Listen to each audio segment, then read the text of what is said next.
Welcome back to Registered America podcast. We're talking about what happens when you go to prison. Let's start with you're standing in court. You've just been sentenced. You're going to go to prison. Let's say Do, you do, got do. you got 5 years. Here you go. You're going to get 5 years. What That's happens at that moment? Does the bailiff come? You're standing there next to a deputy or a bailiff? yeah, generally some officer in the court, but it's like here's one thing I think we ought to mention just pre like before we get into the actual topic is that generally conviction and sentencing are two different events, right? So you can be convicted, you'll probably be detained if you haven't already been, but um, you can be convicted and then have to wait several weeks to even a month or so to actually get sentenced. So, there is that waiting period of uncertainty as to exactly your fate unless it's completely outlined within a plea agreement or something like that. Do you have any idea why that is? Obviously, we're not attorneys, but I think the thought pattern is behind it that, it gives the judge some time to process what's going on, maybe to confer with the attorneys, that kind of thing, before he actually makes the judgment. But, also at the time of sentencing, there's usually a time during that particular event for a victim, if there is one, to make some kind of victim impact statement, they and or their family.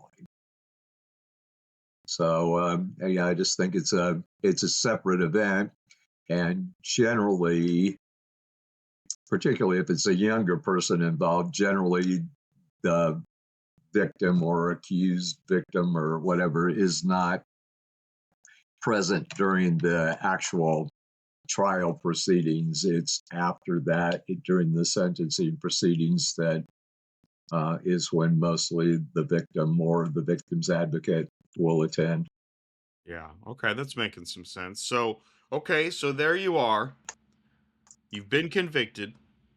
You've gone through the waiting. Now you're sentenced, and the Mm-hmm. order is, and they read the Yeah, order, yeah, and you've been sentenced, and in the sentence is 5 years in prison. yeah. Well, Eligible for parole at whatever point. yeah, and it depends on your state how that parole system works, but and a lot on your charges at this point because they've changed those things up a bit. But yeah, and your sentencing can be for a period of years. It can be a non prison sentence. It can be sentenced to the county. It can be sentenced to work release. It can be sentenced to house arrest.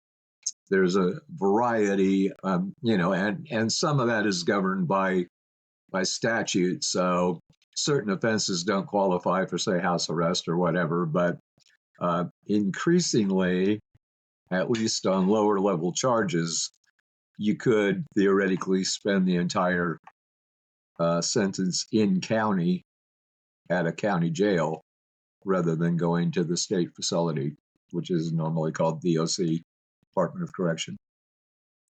So it seems like most people don't have any, uh, luckily, don't have any experience with Mm, jail or prison. yeah, And when someone does, it seems like jail is where people have gone. It's prison we don't know much about, like right. actual prison. Mm, So let's say you've been sentenced to years in prison. What happens? yeah. Well, You'll be taken out of the court and walked down that long, dark hall, put in the elevator, taken back to your cell, assuming that you've been incarcerated up to this time. And you will wait until the Department of Correction has a space for you in their processing facility. Then you will be loaded onto a bus in handcuffs and leg shackles, which are tied together. And generally, there's this little black box that, by the way, was invented by an inmate that they attach to your handcuffs so that you really can't move your hands very far at all. So you're on this bus ride for however long, depending on where your county is in relation to the DSC processing center. You're on this bus ride with a whole bunch of other people, and transported to the processing center. You're also, of course, like generally when you're in county, you're in something orange or a some kind of assigned clothes for that facility, and which you will generally wear, and you will take whatever belongings that you brought into the jail with you on the bus to the processing center, which you will not see those belongings again probably either until you're released, but most generally they like for those belongings to eventually be picked up by a family member rather than kept in DSC, because you can't really have most of that stuff with you actually in the prison unless it's like paperwork that's legal related or a Bible or something like that.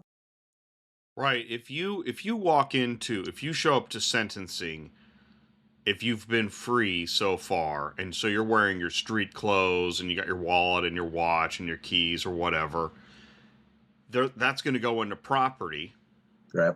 And you get your clothes when you go to the jail or prison, not before. Is that right?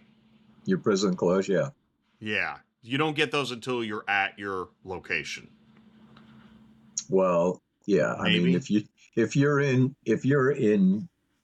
if you've been processed into the jail at some point other than at sentencing, which most people, at least after the trial or after um, the conviction, will be processed Oh, that's true. into They the put you in jail. something. So once you're Yeah. processed, they put you in some. Yeah, that's right. And you could maybe switch out those clothes once you get to your final destination. You may get a new You set of will. clothes. You That's will. right. You will. Yes. So, like I say, Yeah. usually county is something like orange and DOC is something like khaki, unless you happen to go to like a level 1 facility where you can wear street clothes like jeans or something like that, because the level 1 facilities are generally like be assigned to state park cleanup crew or something like that, maintenance crew, that kind of thing. And when I think when you're processed, that's when they give you like flip flops Mhm. and right.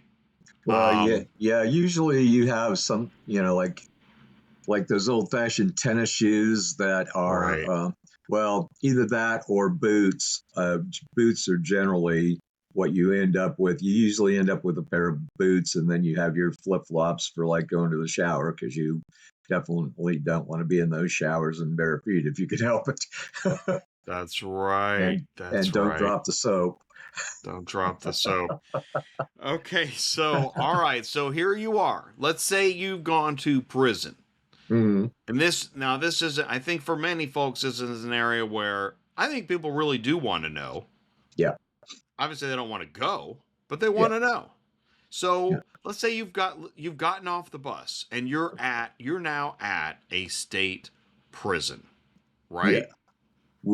Yes, but generally that will be a processing center, not your So final another processing center. not your final destination. Well, as opposed to county, you're going to a processing center where they do an evaluation of your educational level. You go through, you go like to preliminary classes. You do a bunch of psychological testing, that kind of thing. They process you through, kind of checking your stability to see if you need some kind of nut house version of prison, or whether you can operate in general population, or if you have a medical condition that requires you to be in a certain thing. But let's even go backwards. So you get off the bus. Here's what happened to me. I don't know if they still do it exactly the same way or if every prison does it the same way, but you get off the bus, you go inside with a bunch of guys, you sit in a little room, and eventually you're told to take off your clothes completely. You may have a towel. You take a shower, you have a towel. They may let you keep the towel. You may be sitting around naked. And then you have to wait around until you can go in and have someone search you, which generally involves raising your arms and legs and bending over and pulling your cheeks apart and whatnot, and that kind of thing. And then you will sit around till they're ready to assign you to a cell within the processing center. And then you will do all this testing that we spoke of earlier, and eventually you'll be processed out of the processing center and assigned to a more permanent Department of Correction facility. Although, you're often switched around from those facilities several times, and each time in handcuffs and shackles and the little black box. Right. I think this is part of what people do not know is how much processing there is Mm-hmm. and how long it takes. Yeah. In that, I mean, you can wait a half a day or a day in a first holding cell doing nothing. Yeah. And you think of it, it's almost like when you go fishing. If you catch a fish, you put it in a bucket. Yeah. And it's going to be there a while because you're busy doing other stuff. And you better And it's a learn. lot like that. You better learn some patience and to be Yeah, able to operate in your own head. You better learn. And this is where, like, I think preparing for jail or prison could be something we also talk about sometime. Yeah. Because I even started to research meditation, and I drew upon what I learned. Yeah. I'm a very patient person, but this is beyond normal patience. Well, and I've never been in the military myself, but I've heard a lot of people compare it to the military, and kind of the treatment that you initially get from the military in terms of you better learn who's boss and we're it from the prison folks. And even though you're sitting around in a room with a bunch of men, it's not like you're drinking coffee and chatting. You generally are not supposed to be talking. You're supposed to be sitting and waiting. So it's not like it's the social club. It's you're there. You shut up and wait your turn, and we will tell you when to get up, what to put on, where to go, when to take a shower. Right. Well, and that's where I think we're still in processing. If you're just tuning in now, you're listening to Registered America. Thanks for doing that. We're talking about processing leading up to what happens when you are sentenced to prison. And in processing, there is not only are you going through your own incredible levels of stress and the need to be very patient, not ask questions. There's nothing you need to be doing. And there's nothing you can do. Right. All those things are now in the past. And you don't have anything. I mean, you're there, like say, with this towel, if you're lucky enough to get one. It's not like you can take a book into processing or whatever. You're there with you. Yeah, you have not. You're right. You have not, and it's probably very cold. Yeah. These rooms are cold. Well, they generally keep the prisons cold, and that's psychological as much as anything, because it tends to slow down your your inhibitions and your anger level, and just make you, more docile. And it's So very, but we're talking, it is cold. yeah, air I mean, you're conditioning isn't cold, and well. Yeah, for at least during that first step, it is, yes, until you get used, it's stressfully cold. there are prisons, however, some of the older ones that actually don't even have air conditioning that I know. Right. Then, well, then you go into a hot box. But Yeah. I mean, so you're cold, you're alone, Mm, you're stressed, yep. and you are, I think for the most part, if you're a first timer, you are avoiding talking to anybody. Well, and again, you're not really supposed to be talking to anybody, but yeah, you Uh, know, people, you've seen it. I mean, there's always, and that's the thing. There's always one guy yeah. not only talking, but like yelling and acting up. Yeah. I mean, you've seen that. Generally, I haven't seen that much Really? during the processing part. Now, once you get into the prison itself, it's a madhouse.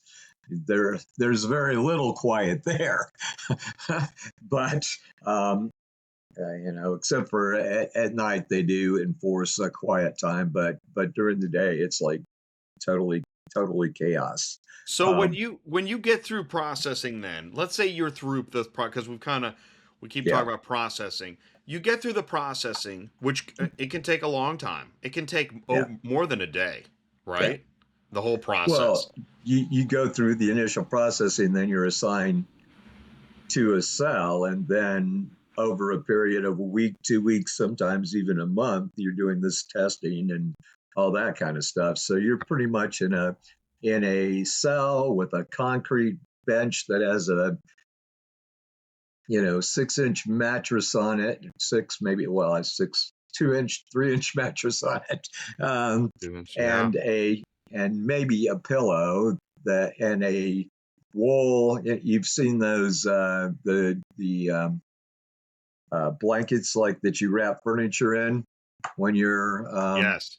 yeah, that's basically the kind of blanket that you get in prison, and you're in this cell with somebody you have no clue about until and sometimes it's multiple people, um, but generally it's one or two other people that you're in the cell with, and if you are in a cell with more than one other person, usually somebody is sleeping on the floor.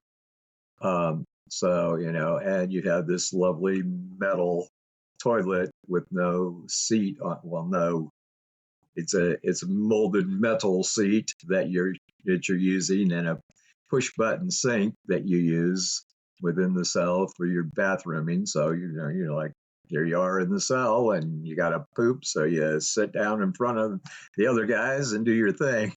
You know, Exactly. So some, there, okay, yeah, so let's talk about the cell for a little bit longer because I mean, this is okay. some freaky, this is, Yeah. if you've gone from freedom and this is your first time, this is rough. Yeah. You're in a small room. Yeah. Yeah, the bunk is a metal platform attached to the wall or Or whatever, concrete, concrete, cinder block walls, generally. thin mattress, Yep. small pillow, Yep. blanket, whatever. One blanket generally, although you could usually use two. And if you get caught with Sure. two we're talking down the road, sometimes you can snag another one. But if you get caught with it, it'll probably get taken away.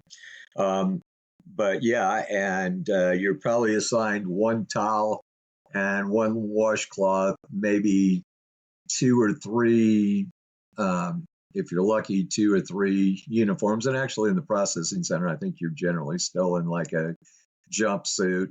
You may be in a jumpsuit forever. Who knows? Some prisons have pants and shirt, but anyway, you get maybe two or three issues of those that you wear for the week or so until laundry comes around. You want your one towel and your one washcloth that you use for a week, and um, Yeah, I can't remember how the changing of the clothes go, but it seems like, yeah, once a week you take your towels, you throw them in a pile, and you get a new towel, right? Something like uh, that? Yeah, generally they'll come around and throw one into your cell or something like that. But in terms of the clothes, you usually put those in a laundry bag and send them out to be washed. Well, what are Actually, you wearing while your laundry's out? Do you get a right? Do they give you another pair, or is it the? no. So you know once you're actually downstate, once you're actually in prison, you can buy things like sweats or whatever to wear in your cell, which most people Oh. will wear a pair of sweats And and a, this is on your. What do they call that again? On your store? yeah, well, Oh yeah, man. So we'll come commissary back to store. store. Yeah. Well, and we could talk even longer about store in terms of Oh yeah. because there are private entrepreneurs. Everybody kind of has their own hustle to make a few extra bucks to keep themselves in whatever, you know. So we're gonna come back to store. We're also gonna come back to because I just thought of count box. You've got jobs. This is where it gets, and this is part of what I think is fascinating, is how many aspects of this Mhm. new life Yeah, that you don't know about yeah, and you're going to find out about, and some of them can be good, like chapel, yeah. right? If you have chapel, Hmm. man, for anybody, I thought everybody would be at chapel, but it wasn't. Yeah. Because I was like, Well, yeah, give me chapel. I'll take chapel 5 times a day. well, and there are, you know, multiple opportunities for religious services of varying kinds, but you know, let's go back to the laundry bag for a second. So you got Yeah. your laundry bag that's usually tied on the end of your bunk that you know, you put your clothes in and keep them in there until it's laundry day. And if you don't get your clothes out there, I mean, you tie your stuff out, you generally throw them either in a pile or out the cell door, which I guess brings up another point. You can be assigned to a prison that is either, you know, like two-man cells or an open dorm situation. Quad. Well, not even a quad. I've been in dorms that were like, I mean, they're generally set up in kind of a quad arrangement, but they could be multiple quads within the thing, or it can be just open bunks. I've been in several in a Right. situation I where it's saw just all open bunk. open bunk. That's what Yeah, I saw. Open yeah, bunk, which was actually a relief. yeah. Well, it can be, except for some, you know, you got everybody, you got people snore, you got people that are up fiddling around all night, you got people that are, I mean, up until lights out, which is generally 10 or 11 o'clock, you got people that are up and doing and making noise and playing cards and screaming and whatnot, you know. So you got a lot of noise around you all the time. You have to, It is. It's chaotic. yeah, get your headset and put on the radio, and you know, this is a situation where you can still buy a little transistor radio and tune in your favorite radio station. Wow. No, I didn't know that. I just there was a TV on the wall, and Can be. and nobody that you couldn't change the channel, Well, and it was fixed on the wall, but there it, was a TV. generally there's a TV within the thing, but unless you're kind of an elite person in the dorm, you don't change that. But somebody has the control, and it can get passed around. And Oh, okay. you can vote on like what shows or I was in one situation where they had a list on the wall and you could sign up for that, but that was in sort of an honor dorm situation. But generally, you know, the Honor dorm. yeah, generally the TV's blazing, and you know, and you know, a few people control it and you know watch all the daytime crap and whatever. But anyway, so you know, to maintain your own sanity, you either need to be a pretty voracious reader, or you need to be out to chapel, or something else, or you need to get your little transistor radio and kind of take Right. yourself away from the situation. So you guys had some books? Yeah. Now, Yeah. I was going to mention earlier even once you're processed in, you only have access to a certain amount of stuff, and you generally have a property box, and everything you have has to fit within this property box, or you can't like keep it laying around the room for the most part, you know. So everything pretty much has to fit into this property box, and you know you're sometimes censored as to what material you can have in this, you know, you can actually have brought in or sent in. Generally, something sent in, like a book, has to come from Amazon or whatever, or you have to get a pass to go to the library to get a book if you've got a functional library where you're at. Um, and The other thing I was going to mention earlier is we talked about like going out to religious meetings. It may take you a couple weeks to get on the count letter for those meetings too. You have to sign up or petition to be put on those count letters. So until you're on a count letter to go out to a specific meeting, you're stuck in the cell, you know. Um, well, also I just thought about chow time. We'll talk about that, but Yeah. I want to go to the count box. Now, I don't, every situation's different. Did you have a count box every day where like, or do you stand outside your cell? But what was the moment where they count the inmates every day and it's part of like a discipline process? Well, I don't know if it's discipline, it's keeping track of you, but yeah, I mean, there are, I think, like, what, one, two, I think there's either three or four generally count times during the day. Right. There are exactly. There's several throughout the day. Yeah, there's like one first thing in the morning, then Yep. there's like a noontime count, there's an evening count, and then generally, you know, like once you're locked in your cell for the evening or everything's shut down for the evening, there's generally a count of sometime then. Most of the time, I mean, I've seen it both ways, but generally they're just a guard comes through, and either if you're in two-man rooms, they'll go through and look in the windows of the cell and just make sure you're both in the room, or if you've been signed out, they'll know that down at the desk, so they know that you're not supposed to be in that room. But if you're supposed to be in the room, you better be there, or you'll you know have to return to your room or to your bed and be on your bed when they're counting. Yeah, you just reminded me, right? Because at night they looked at us in our bunks to make sure there was a man in every bunk.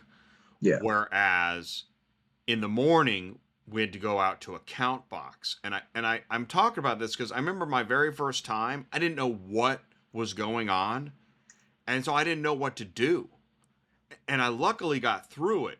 But it's not like people help you. yeah, You're on your own, buddy. yeah, If you don't know what to do, and nobody really tells you, yeah, that's actually to me one of the hardest parts of being a newbie is that in all other aspects of life, when you're new, somebody knows that you're new and they tell you what to do. Not here. yeah.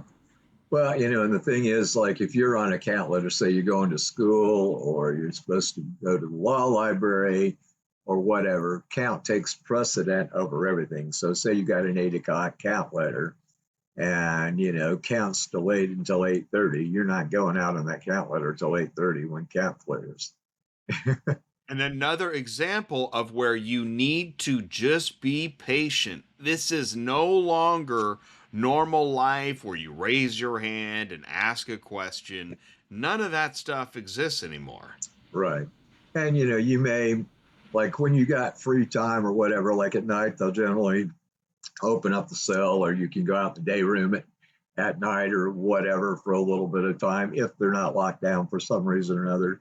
But that's also the time when you have to take your shower. You have to, you know, if you want to cook anything in a microwave or any of that kind of stuff, you have to take care of all that kind of stuff. And you have time to meet with your buds and play cards or whatever. All of that happens in the evening. And of course, if you're out on account letter to church, you may miss that. So, you may get back from the count letter and not have time to take a shower that evening or whatever.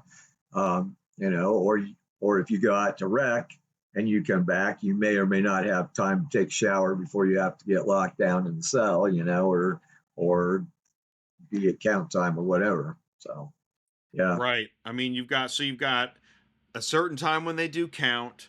There's a certain time when you go to chow, Hmm. Yeah. right? Where we would line up, Mhm. then we would be led to where you eat. And Mhm. this is another moment as a newbie. Yeah. So I remember you got to put your right shoulder on the wall when you get to the location. Everybody puts their right shoulder on the wall, and you literally slide against the wall until you reach the lunch line. Mhm. Right, that way it's an organized, right, and you're against the wall. If you're not against the wall, I don't know if they take you to the hole. I mean, I just remember you didn't want to do anything they didn't want you to do. Yeah. You And don't want to do that. various prisons are going to have different, like I've been in prisons where you've been escorted to lunch. I've been in others where you just let out and you walked, and you can be considerable distance depending on where your cell house is. You can be considerable distance from the lunch hall, and breakfast is generally at like 4, 5, 6 in the morning. And lunch is sometime between 4, 5, 6, 7, 8 at night, depending on Right. when they let you go out for lunch, and you have a certain amount of time that you're supposed to be back in the cell house from. If they're not leading you, you have a specific amount of time. So as you say, you line up in the lunch hall, you go down the line, you get your tray, and you may or may not be able to sit with who you want to. A lot of times they'll just fill up the tables, with whoever's next, and you're going to sit next to whoever you're next to in the line, basically. Exactly. Well, Um, I don't think it really matters because there was no talking. I mean, you're not allowed to talk. We weren't. So we're in line. It feels like a high school cafeteria, except it's got this extra level of oppression and just yeah, nobody's talking. yeah, Not really. There's just the noise of the lunchroom and the sneakers. Get yeah, our food. You get your tray. They give you your food on your tray. There's no requests. You're not no. You just yeah. they put and then you take your tray and you're in line. You go sit down. This was the part that blew me away. I sit down with my tray. I start eating. I'm not a lollygagger, but here's what I didn't know, that as soon as everybody gets their food, all right, pick them up, and they start going in order of who sat down first, and they Yeah. just make you stand up and throw away whatever's left on your I tray. think they're required to give you a certain amount of time, but it isn't much, like It's like 10, 5 15, minutes, 10 10, minutes, 15, 10, 15 not minutes, I think, 15. is what they're Yeah, actually required to give we you. did You don't not have always get 15. that. You don't I always think get that for sure. I honestly, it felt like 7, and 7 minutes is not that long. You have to suck it down pretty quick for sure. For sure. So I got by the third time, I was eating my whole tray. But I mean, Yeah. you're just scooping and eating and scooping, and Yeah. it's during these moments where you realize, wow, this is like intense. Yeah. Because even though I'm not in pain, Yeah. this is abnormal. Well, and sometimes you can learn the ropes. Sometimes you can fudge it, and you can set with whoever or whatever. It just depends on how loose they're being or how anal they are that day or whatever. But generally, it's pretty structured. You have a pretty short amount of time, and you better be back in the cell house within a certain amount of time, or you're in trouble. You know. In the mornings, I think we had a different meal where we got in a line outside our bunkhouse and we were given like bags with sandwiches and maybe a piece of fruit and then like a milk or a juice, something Yeah. like that. A lot of times they'll do that, particularly well when you're locked down. That's all you get is a bag with some stuff in it. Sometimes they'll do it that way. I mean, I've been in both, where you get a bag or where you actually go out to the cell house and eat. Most of the time, you go out to the cell house because it's a lot easier for you to go to them and processed through, then for them to have to come and hand out bags to everybody, you know.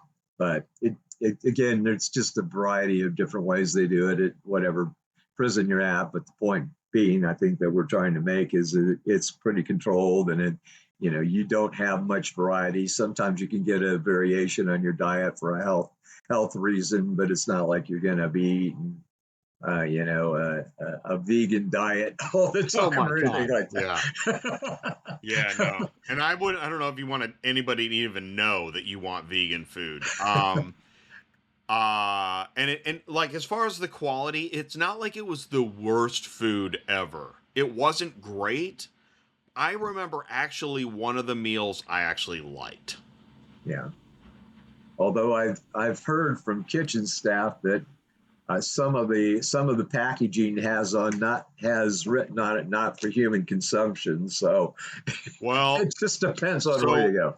well, that's good, and let's go to jobs. So in my experience, you want a job when you're in there. Absolutely. I mean, I've told a number of people, get a good job, get involved in as many activities as you possibly can, and get your head together. Attitude, it's all attitude. It's how you carry yourself, and having a job, particularly a job that's high profile, that allows you to be in some sort of position that other people are interested in being able to connect to, will solve a multitude of problems.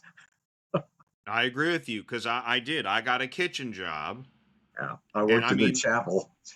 oh, you worked in the chapel?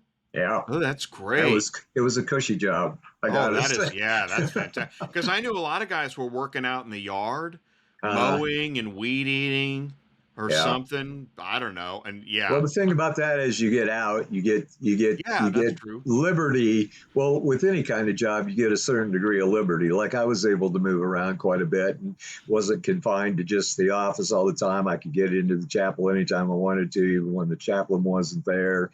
I could do my law work on the computer, So um, there's a certain degree of flexibility that comes. Used to be kitchen jobs were prime jobs because uh, back in the day, at least you could often cook up whatever you wanted to and Oh, I have did. some I got extra food. I ate pretty kickback well. time. I think Mm-hmm. those days are gone to a large degree, but Oof. back in the day, it was a cushy job. Well, just a second ago, I was thinking about the movie. Shawshank. There you go. Thank you. So Shawshank Redemption. If you Mm. haven't, if you're facing sentencing, conviction, prison, jail, etc., watch Shawshank Redemption. It's an Yeah. interesting look. The lead character is Andy, and he is pretty much, for otherwise, is a normal guy, but I think he killed his wife's lover or something. Well, and I think even a more updated version of that I'm actually rewatching right now is Prison Break.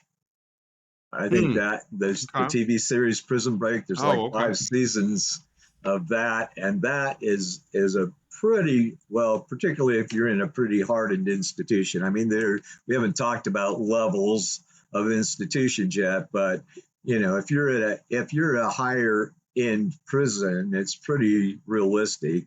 And most people who have a sex offense conviction are going to go to at least a level 2 facility, maybe a little higher. So you're not going to get one of the like parks jobs or anything like that. You're not going to be in a level 1 facility, which is generally outside of the wall of the normal prison.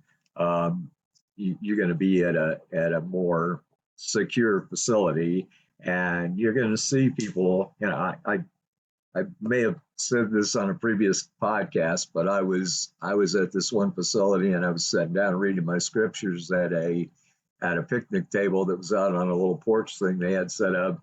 There were some guys playing cards, and the next thing I knew, a whole group of guys came in and started just pounding the crap out of this dude in front of me, and so you're going to see some things that you don't normally see in your urban or suburban lifestyle.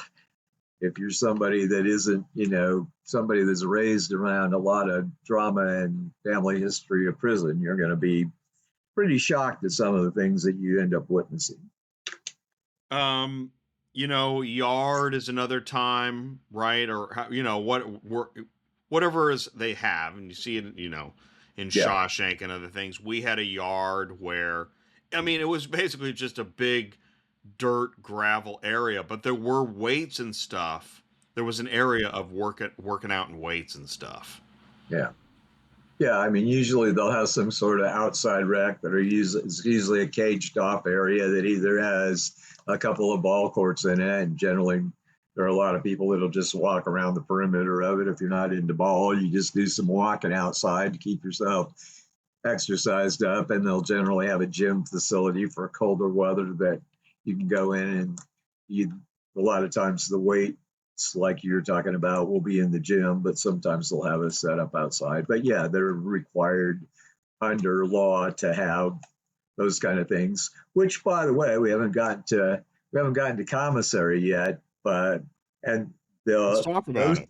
those kind of things are actually paid for generally out of the inmate commissary fund. So they sell items to you on commissary at a premium and take a percentage of the cost of that thing and put it into a fund that's there to buy rec equipment, that's there to buy, rent movies to play on the prison television system, whatever. Recreational activities for the inmates' benefit are taken out of that money.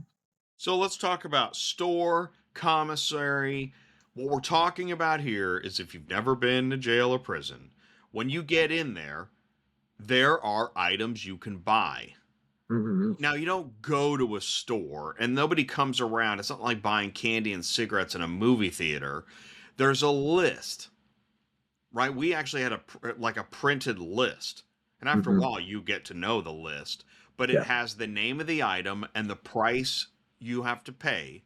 And you Mm-hmm. can only buy it if you already have money on your books, Yeah. which And is a whole generally, process too. It's not like yeah. and generally, you're limited to the quantity of a certain item that you can buy. You know. And so, like, I remember I didn't have any money. I didn't have a book. I don't even remember how I got money on my book. I don't remember. But so I didn't have anything. And the guys wanted to play poker, and the entry, what do they call the entry fee on a poker game? I can't even Annie, remember. The Annie, ante. huh? There you go. The ante. Was a ramen. Yeah. So you had to So put in a ramen to play, and a guy spotted me a ramen, which was actually, I felt like a little bit dangerous, but he seemed okay. So I said, I'll definitely pay you back. I want to play. And guess what happened? I you won. lost.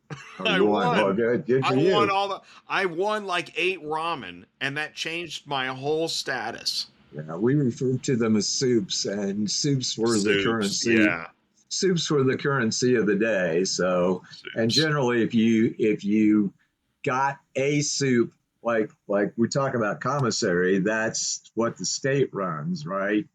Commissary is what the state runs, but there are guys that run stores out of their cell. So you might, if you're out of soups, if you're out of ramen noodles, and you want a ramen noodle for the night, you go to the store, and you may end up owing two soups for buying one, for getting one, right? Okay, but they come around, right? They come around, and like it's not like you can buy whenever you want. It seemed like there were only certain times. I can't even remember once how that once a worked. once a week you order. Okay. Generally, you fill Yeah. out the order form, you Right. give it to them. the There you next go. the next week, the next store day, you get what you ordered the week before. So especially if you're a newbie, you have to make sure you have money on the books, and then you have a week wait before you get that stuff. And it can be not only food items, but writing materials, envelopes, all those kind of things, soap,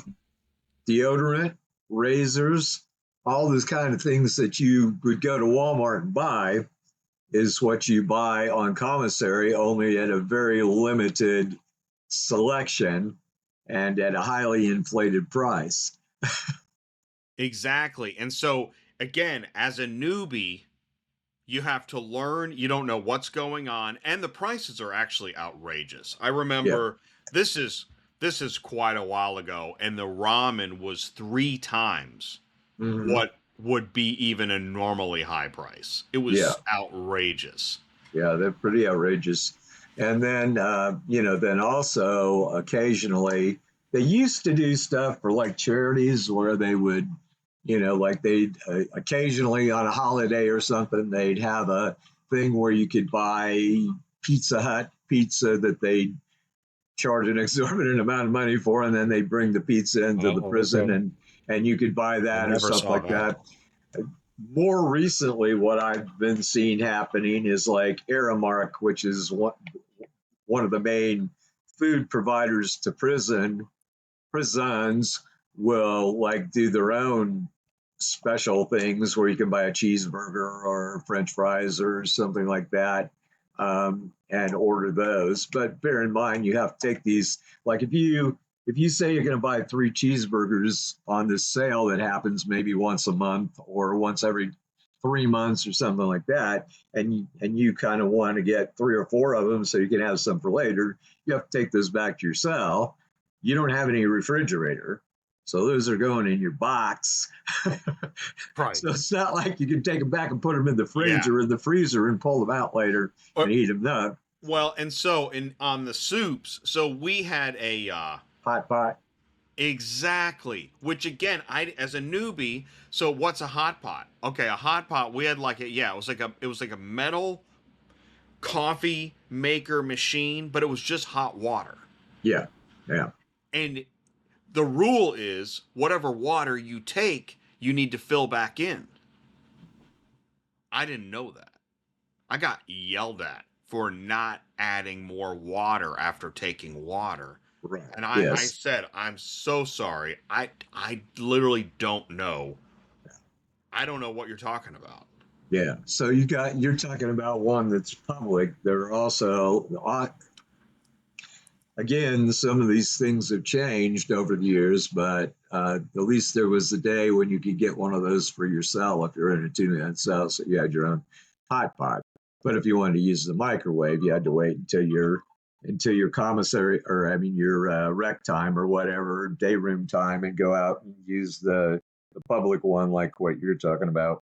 So I wanted to add too is that through this, because I talked about the poker and the soups and the yard, and what I did learn when you talk about attitude is Mhm. that in the beginning, I tried to steel my mind so that I didn't need anything and it didn't matter how long anything took.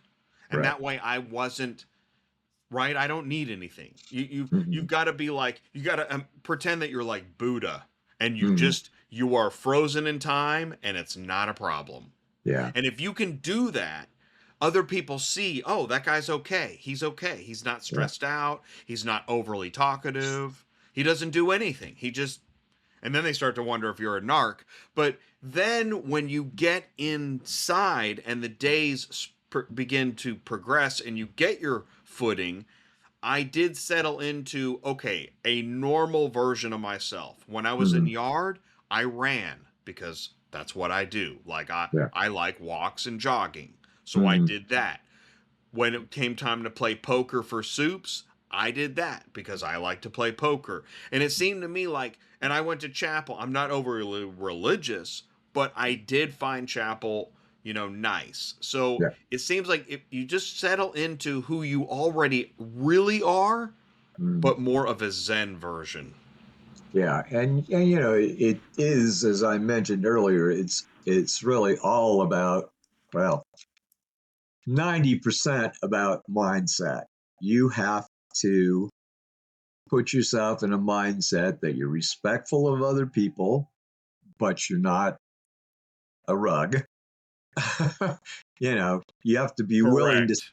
you have to be willing to stand up nicely and respectfully for your own rights. Yeah, And it's how you which carry yourself. If you're a mouse, you're going to get treated like a mouse. And I pity the younger guys that go into prison because yeah, there are more safeguards in place now than there used to be, but there's still abuse that happens within the prison, and SOs are target material for a lot of this stuff and are the most hated of all prisoners. So if you're not in a prison that's predominantly SOs, you better learn to carry yourself, and you better learn to be to know who not to offend, which is generally everybody. Disrespect is the mortal sin in prison. Disrespect. Oh my gosh. This is actually, I think this is one of the really tough parts of the mindset social integration, is because disrespect,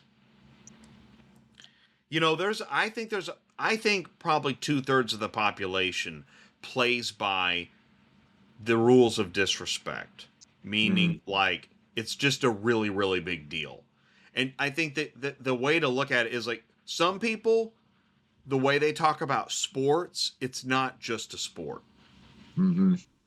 And Yeah. that's when you can get, because if you disrespect their team, it's real to them. Mm-hmm. And so take that times 100, that's disrespect inside. You literally can't disrespect other people. It Mm-hmm. will come back to you. Well, and it can be really, really, really small things. What's not major to you may be major to somebody else. I mean, if you go and if you go in, say, to the day room, and you pick up the TV control, and there's a protocol to that, and you don't follow the protocol, you're disrespecting whoever's the controlling entity of that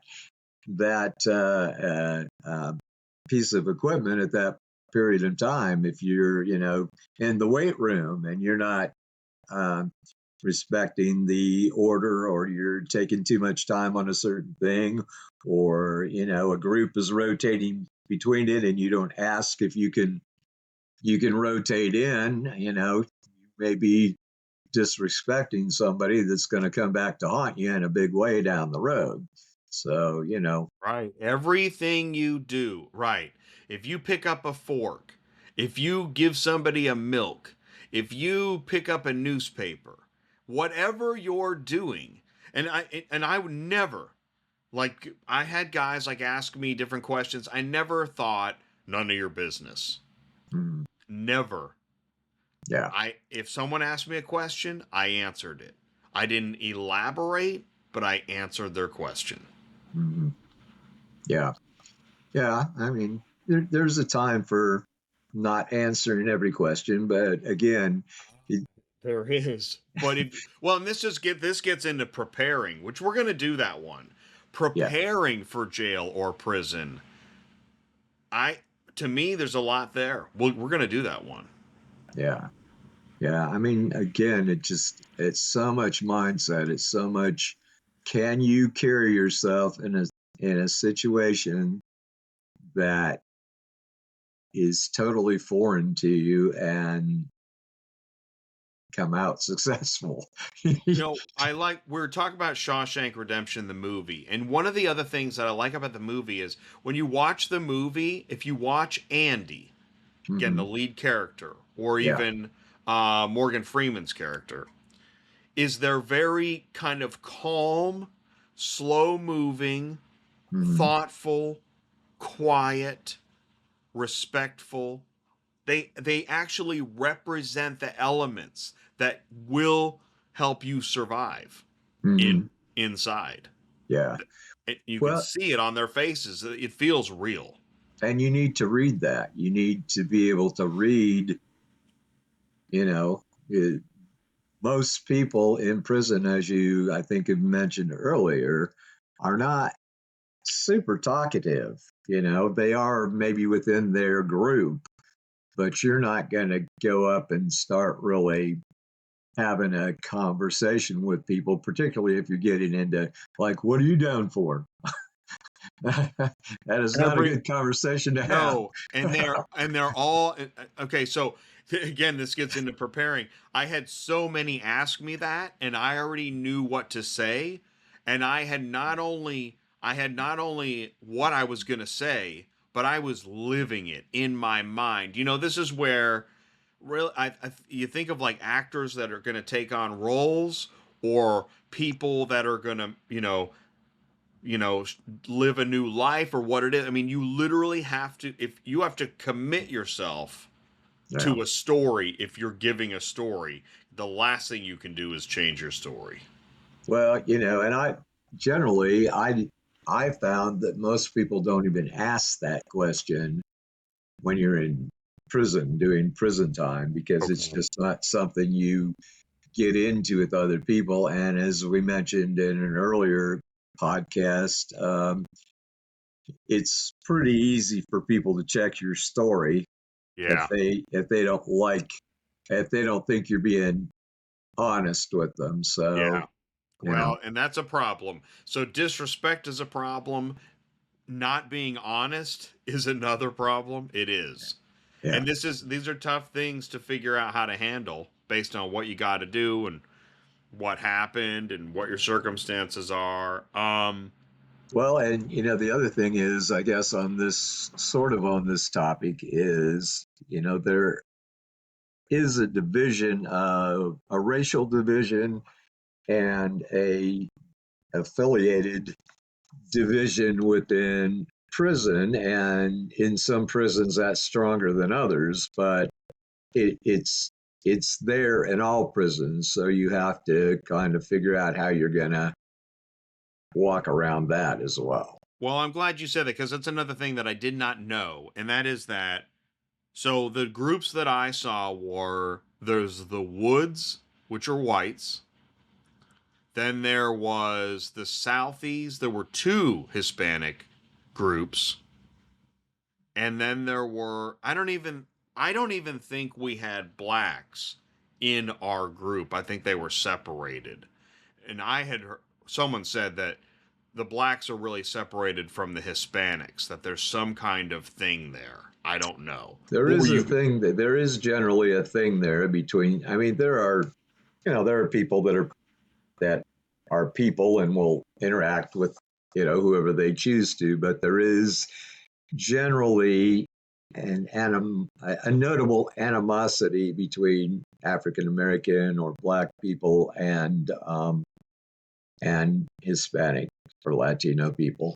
Especially in prison, right? Yeah, well, that's what I'm talking about in Right. But I mean, general.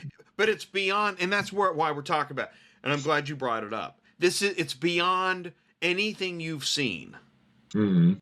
That's one of the things that's weird about jail/prison, is that you see things that you've never seen before.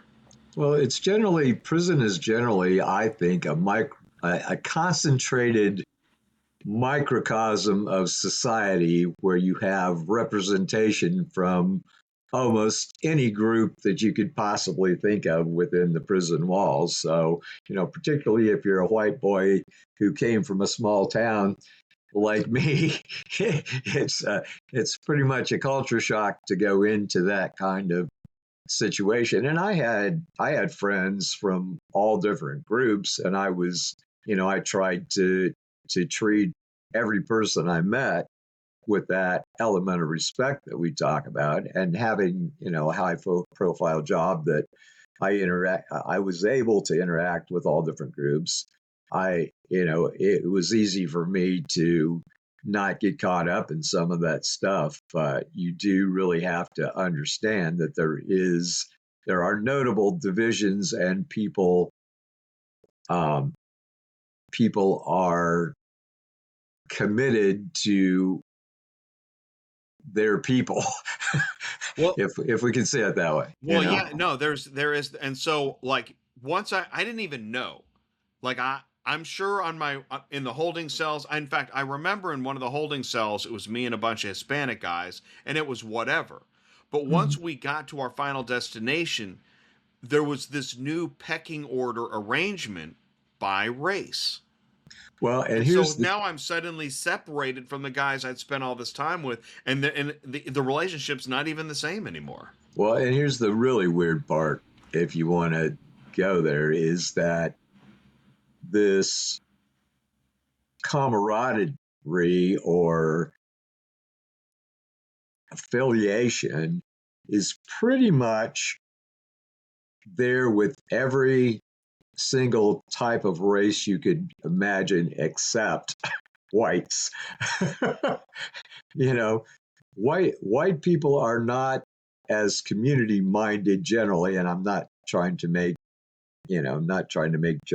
broad general sweep, but my experience was that you did not have the cohesiveness between whites unless they were part of some kind of gang affiliation No, that I'm with you. have You with the other groups, Latinos you and just reminded me. African Yeah, Americans. I met a couple skinheads, Mm, and because they were white, we're somehow, we have this something in common. And one guy told me, yeah, I don't remember how he told me, but he said he's a skinhead, and underneath his hair, he's got like major skinhead tattoos or whatever. And I was like, mm, okay, so, and he's like, yeah, I got to be careful with the Southies and stuff. And I'm thinking, what? Wow, you don't have this in normal society. yeah, yeah. I didn't. But It was definitely an eye opener.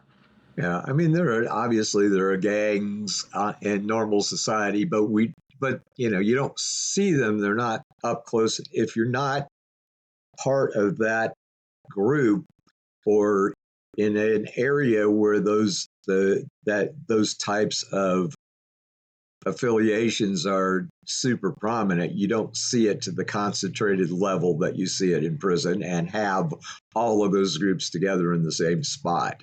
That's the thing. Again, it's that microcosm situation where you have this concentration of every type of person you could possibly imagine. And not everybody obviously gets along with everybody, but particularly when you have that mentality that this person is better than this person, or this group is better than this group, or if you're not part of this group, you don't belong and we don't associate with you kind of thing.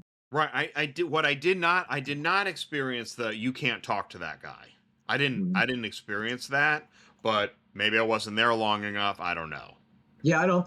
And in most of the prisons that I was in, it wasn't like you couldn't talk to somebody, but there was, you know, Disrespect a certain well, codes, there was a right? certain amount of understanding that you weren't necessarily part of their inner circle. Well, right. And here's another thing that occurred to me. So I remember that the number one of the Hispanic groups, I had interacted with this guy a couple times. I don't even remember how. Mm, Um, but my point is, I actually came. I thought the guy was a pretty nice guy, yeah, and he'd been there a long time, and he actually got released like while I was there, and I yeah, thought this guy is going to go from he's developed this reputation and status, mm, and he's going to get released. And what's that going to be like? Because he's going to lose all that reputation and status that he mm, had yeah, for the most part.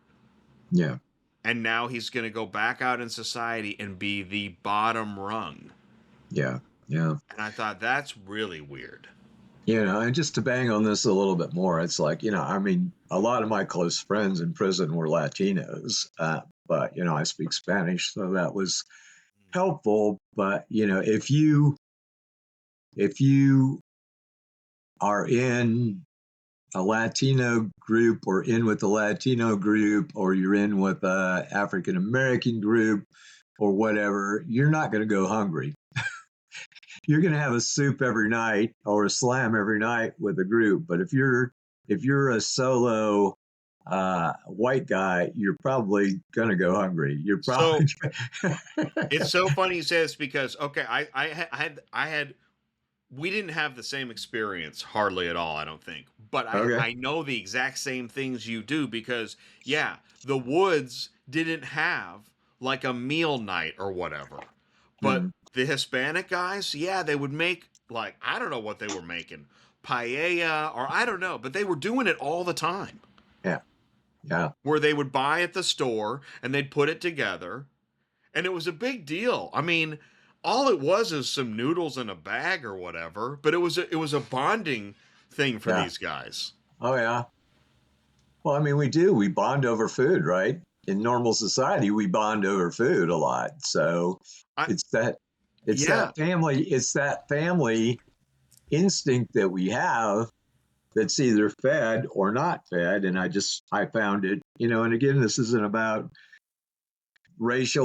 no. racism or anything. It's just an observation Well, it's that cultural. yeah, minority cultures are generally more community minded and more hospitable than than white Americans, And it, And it is a I think it's white Americans. It's not necessarily well, it white is. Europeans.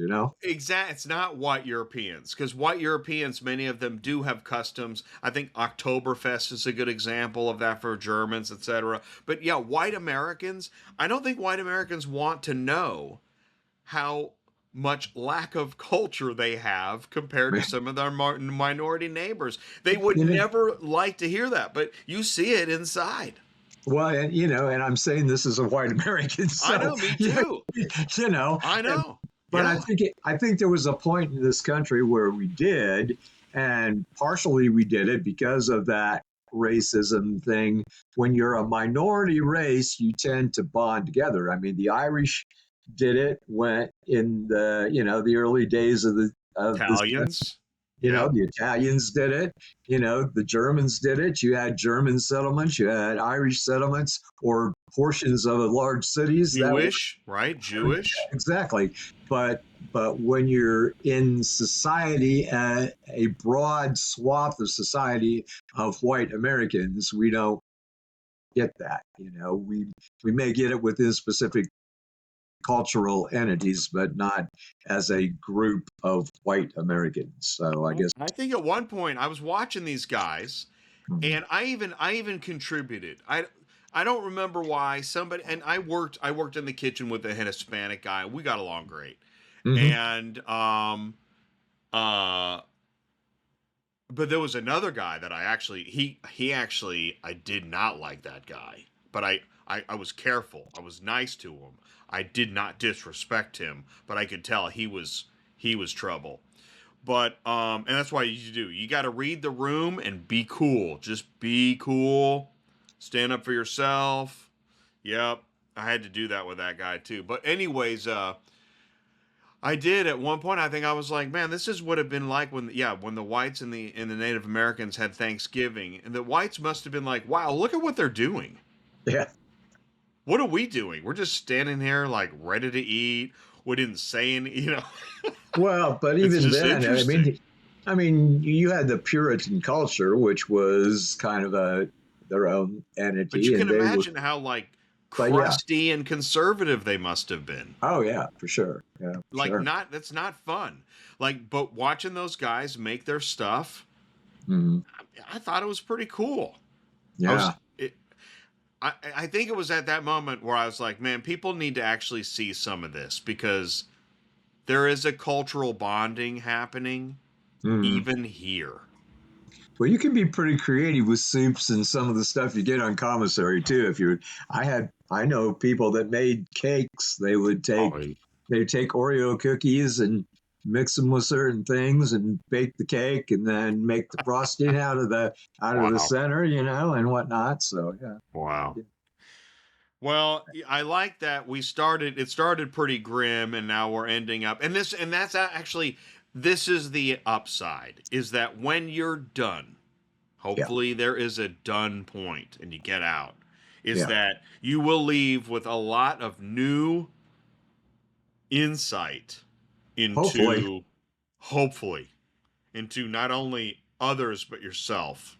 And again, it's all mindset. If you just you stick your head in the ground and hide in the corner of your cell and put a pillow over your head, you probably won't come out with the new insights. But if you open yourself up to it, you'll learn a lot about yourself and others.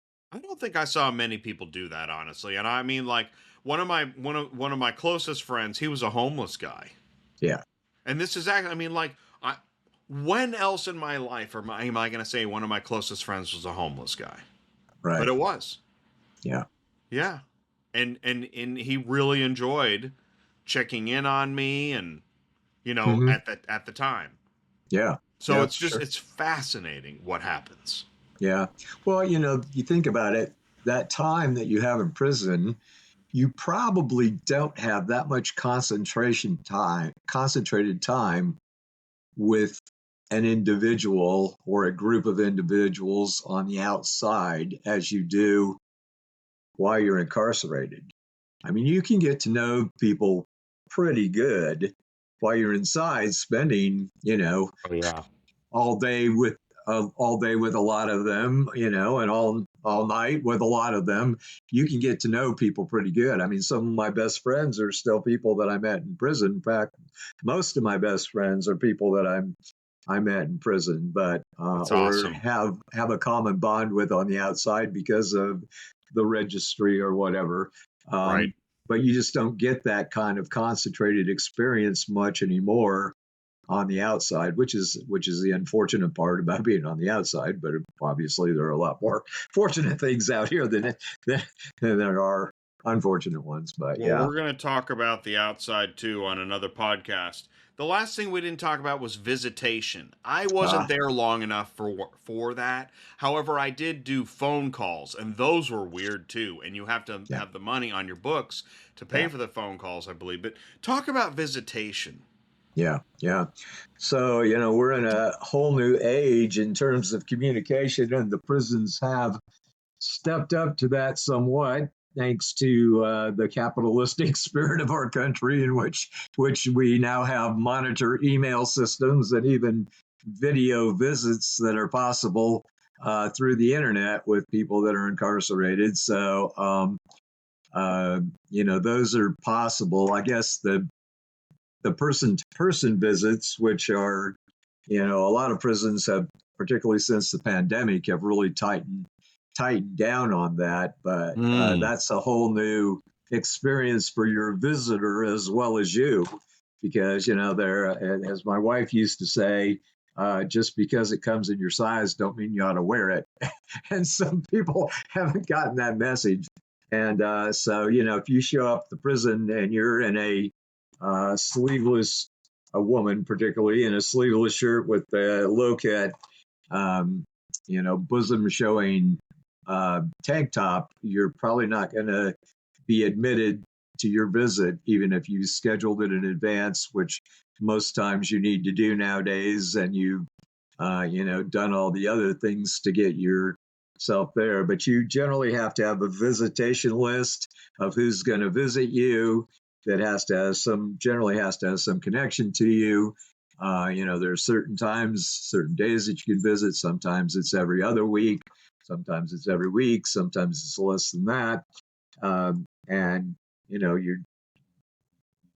your visitor has to go through a shakedown process, and you usually go through a shakedown process, which is also encompasses usually stripping down as you're leaving the visiting room to make sure you're not going out with anything. And then the visits are generally across the table. You may be able to hold hands, you may not be able to hold hands. So it's a whole new cultural shock to do that. You may be able to go up and buy things from or your visitor generally may be able to go up and buy things from a vending machine and bring them back to the table for you to consume while you're there. Some prisons now let you take some of that stuff back to the dorm, but most of the time, at least in the past, it's been that you have to consume that stuff while you're in the visitation room. Do me a favor. Uh, Tell me. Did you like the visitation? Like, was it? How did you feel after visitation? Well, obviously, you never want it to end, which is another thing. It can end pretty abruptly if you have to say you're in the middle of a visitation, you have 2 hours for visitation, you come in and you haven't taken care of your bathrooming and you drink 3 pops during the first 15 minutes of your visitation. If you have to get up to go to the bathroom, your visit's over. you know. So you, you have to kind of time the drinking of the soda or whatever so that it doesn't preempt the visit. And if your visitor has to get up to go to the bathroom, generally the visit is over. So it's a bittersweet thing. Also, there's no, other than perhaps holding hands, as I said, there's generally no hugging or kissing except at the first of the visit, and at the last of the visit, you're generally able to give a quick hug and a quick kiss, but nothing, like many of us would like to do with our spouse or whatever. So it's also a very controlled portion of the prison life. So it is bittersweet, and then you don't know for sure when you're going to see the person next. So yeah, and generally visits wane. The longer you're down, the more they wane. It's tough for people, particularly if you're 2.5 hours away from your loved ones. It's tough for them to get down every couple of weeks to see you forever, or for as long as you're down for 1 year, 2 years, 5 years, 10 years, 20 years.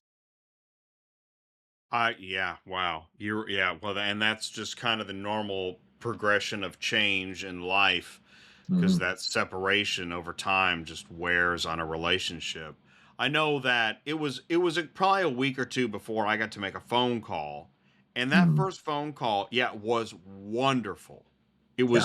It was incredible just to be able to talk on the phone. But I did notice that, yeah, it does actually as it goes on, Mm-hmm. and maybe it was only a week, I don't remember, but I know as it went on, the phone calls became more about kind of more repetitive than actually wonderful, Right.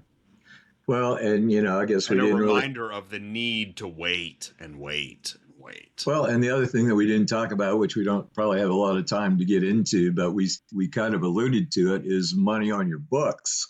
In order to make phone calls, in order to send emails, you have to have money on your books. And again, with time and different people's situations, any money that you may be getting from the outside generally wanes along with the visits the longer that you're down. People don't have the money if they've been depending on your income previous to incarceration. They don't have that income anymore.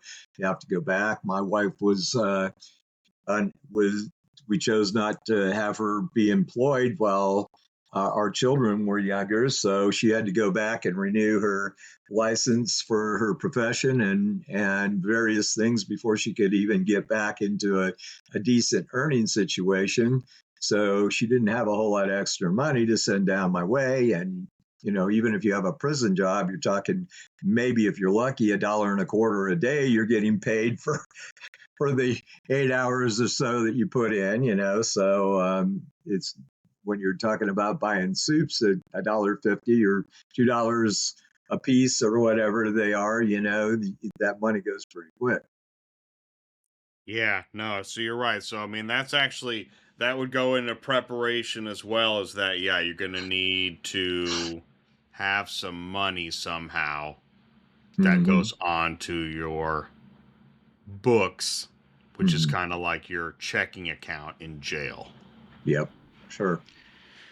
I think we covered a lot here. I would end with that. I know through the processing, which again is long, and you go from cell to cell to cell, or hallway, or desk, or waiting line. It's weird. That the whole time you're kind of, it's almost like you're creating allies, and then now you're in a new situation where you have a new ally or maybe no allies, or right, and that you're constantly throughout your journey Mm-hmm. there's still this ecosystem, community, a need for an ally or something. Seemed like Mm-hmm. even when I went back through the process of getting out, like now I'm waiting, and now and I'm kind of creating an alliance with another guy that Mm-hmm. over time, I realized I don't want an alliance with this guy anymore. And now luckily I'm in a new situation where I'm not seeing that guy. And now there's something, yeah. Did you see all that too? Well, yeah, I mean, obviously, and people get transferred, so you may have a really close bud for a while and they may be gone to a different prison, next week or tomorrow or whatever. So, like again, it's just very much a microcosm of life. So people come and go in and out of your life, But and it, sometimes quickly. well, and the way you said it, yeah, but it's not, it's beyond normal. Like, Oh yeah, people, right? It would be like if let's say you're at work and suddenly two people get fired and they're yeah, gone. yeah, You never see them again. yeah. And then now suddenly, you know what? You're not, this isn't your job anymore. Now you're going to do this. And it's this sudden, it's almost unsettling. Yeah.